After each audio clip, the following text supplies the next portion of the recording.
my friends! Today we are going to talk about The Day of Battle. This is the second book in Chris Bishop's The Official Illustrated History of the War in Italy series, but it can absolutely be read as a standalone book. And this one goes from July 1943 to May 1944. It covers the invasion of mainland Italy, the Salerno landings, the tough mountain fighting, the race to the Po Valley. There's a lot to talk about here, so let's do it. So if you missed the first video, there's a link up here and in the description.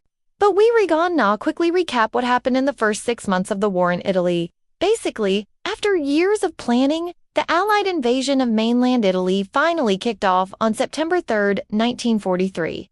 As we talked about in that last video, the invasion initially went very well with the Americans and British quickly advancing inland.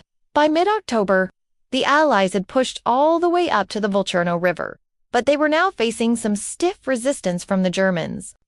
Now, the German defenses were made up of 4 main lines: the coastal defenses, which were minimal since the Allies were expected to land at Reggio Calabria, the Winter Line, which ran along the Volturno River, the Hitler Line, also known as the Gustav Line or the Barbara Line, which was further back, and then the defensive positions around the Po Valley. These lines were generally better on paper than in reality. They were basically a series of strong points connected by a series of really bad roads, and the Germans rarely had enough troops to properly defend them. But because of this, the Allies would face stiff resistance, even though they were often technically correct. In early November, the Allies launched an attack across the Volturno River and slowly but surely began pushing up the peninsula. Over the next 2 months, they gradually pushed northwards while the Germans fell back to the Barbara Line. But the further north the Allies advanced, the more difficult it became.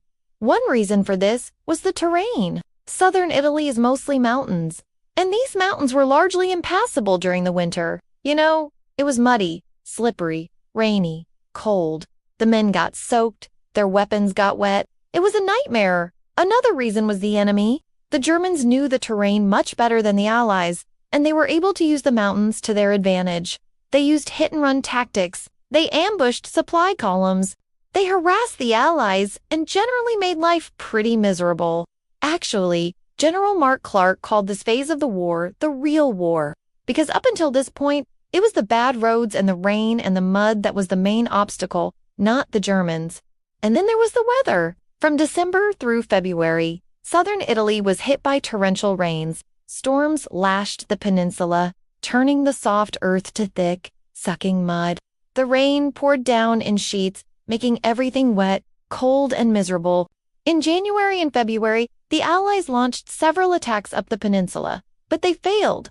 And so, at the end of February, Mark Clark ordered his men to stop attacking and instead focus on improving their supply lines and communications and just generally getting ready for another big push in the spring. So in March, the Allies launched a new offensive. Once again, the Germans fell back to the next line of defense, which was the Hitler Line. But as the Allies approached, they found the Germans had blown up bridges and destroyed roads, slowing their advance. Still, the Allies pushed forward. They took Monte Cassino, Monte Miele, and by April, they were closing in on the German positions at the Troina Pass. On April, the 36th and 78th Divisions attacked the pass. After heavy fighting, the Germans were pushed out and the Allies captured the high ground. Now, if you have read the first book in this series or done any research on this topic, you know that the Allies struggled mightily to take just a few miles around the Troina Pass. And that was thanks in part to the Germans, but mostly to the tough terrain and the terrible roads. So, the Allies pushed north, taking Orvieto and Naples. But by this point, the Germans had withdrawn to the final defensive line around the Po Valley. The Allies now had a choice to make. They could try to force their way north, fighting a war of attrition against the Germans, or they could try to get around the German defenses by advancing from the south and east. Meanwhile, while all this was happening, the Germans had managed to evacuate mainland Italy. As soon as the Allies entered Naples, the Germans blew up the Naples-Rome and Rome-Florence rail lines and withdrew to the north. At the end of April, the Allies entered Rome, which was supposed to be a huge morale boost for the Allies. But really, the Germans had evacuated and the city had been largely abandoned. So it wasn't exactly a great victory. Mark Clark wanted to push north immediately, but he was overruled by the British and Americans who wanted him to slow down and improve his supply lines before continuing. But Clark didn't want to wait. He wanted to keep the momentum alive and keep moving north. And so, while American and British leaders argued over strategy, Clark began making plans for his next attack. He was going to attack the German defenses around Florence. If he could break through here, he could roll up the German defenses and easily advance to the Po Valley. He chose May 23rd for his attack, and he hoped that it would be over by June 1st, but no one anticipated how long this war would actually be. On May 23rd, the U.S. Fifth Army attacked the Germans. Along a 70-mile front, the Germans fought back fiercely. After 2 days of fighting, the Allies managed to penetrate the German lines, but the Germans counterattacked and drove them back.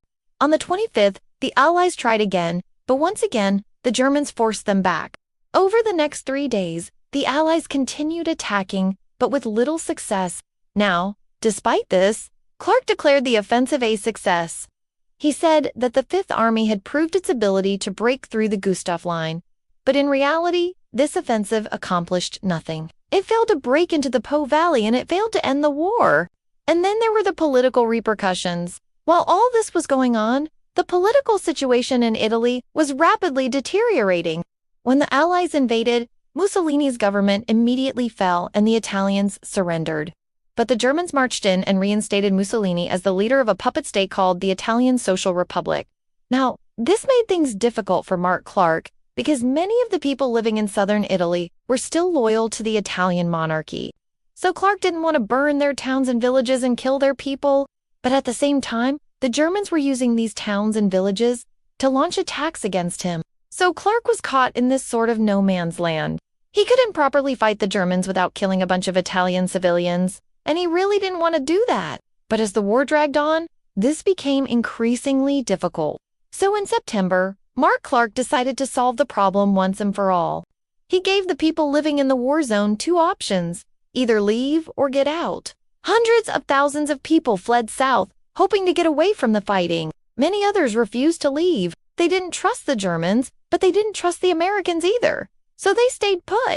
Meanwhile, the Germans had reinforced their positions in the north and prepared for another major Allied offensive. They were expecting it at any moment, so they set up strong points and defensive positions and waited. At the end of September, the Allies did attack. It was called Operation Olive, but the Germans were ready for it, and they beat the Allies back. Over the next few weeks, the Allies tried again and again, but each time they were beaten back. And so in late October, Operation Olive failed. Okay, that's where we'll end this video. Let me know what you think. Which battle was your favorite? Which event do you think was the most significant? Let me know what you think in the comments below. If you liked this video, please subscribe, and I'll see you next time.